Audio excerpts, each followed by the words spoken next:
महत्त्वाची बातमी। प्रशांत कोरटकरला सकाळी 8 वाजताच कोल्हापूर कोर्टामध्ये आणलं गेलंय। सुरक्षेच्या कारणास्तव कोरटकरला सकाळी 8 वाजताच कोर्टामध्ये आणलं गेलंय। कोरटकरची पोलीस कोठडी आज संपणार आहे आणि थोड्याच वेळामध्ये सुनावणी सुरू होणार आहे। कोल्हापूर कोर्टाच्या बाहेर कोरटकरच्या विरोधात आंदोलन करण्याचा प्रयत्न करण्यात आला। पोलिसांनी एका आंदोलकाला ताब्यातही घेतलेला आहे। ही दोन दृश्य जी आहेत आपण या ठिकाणी पाहताय। सकाळी 8 वाजताच कोरटकरला कोर्टामध्ये आणलं गेलेलं आहे। सुरक्षेच्या कारणास्तव त्याला सकाळी 8 वाजताच कोर्टामध्ये आणण्यात आलं। 3 दिवसाची त्याची पोलीस कोठडी आज संपतीये। त्याच्यामुळे कोर्ट आज नेमकं काय म्हणणार, काय सांगणार हे पाहणं महत्त्वाचं असेल। कोरटकरच्या विरोधात आज देखील आंदोलनाचा प्रयत्न झालेला आहे। पोलिसांनी कोर्टाबाहेरून एकाला ताब्यात घेतलंय।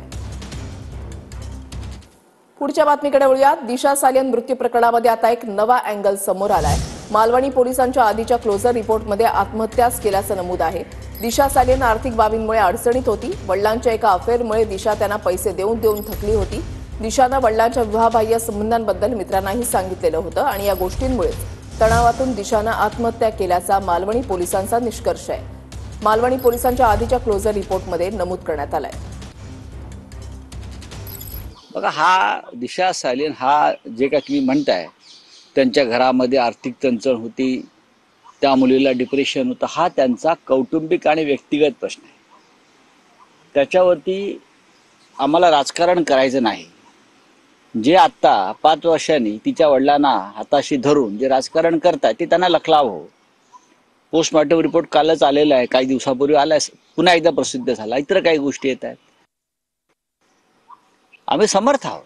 आदित्य ठाकरे समर्थ आहेत, उद्धव ठाकरे समर्थ आहेत, आम्ही सगळे समर्थ आहोत। अशा घाणेरड्या विषयाचं राजकारण करून जे या महाराष्ट्राच्या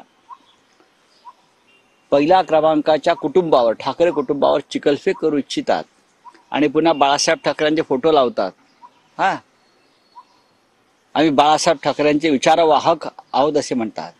त्यांना लाजा वाटल्या पाहिजे ते करताना, अशी कृत्य करताना, अशा प्रकारचं घाणेरडं राजकारण करताना त्यांना लाज वाटली पाहिजे।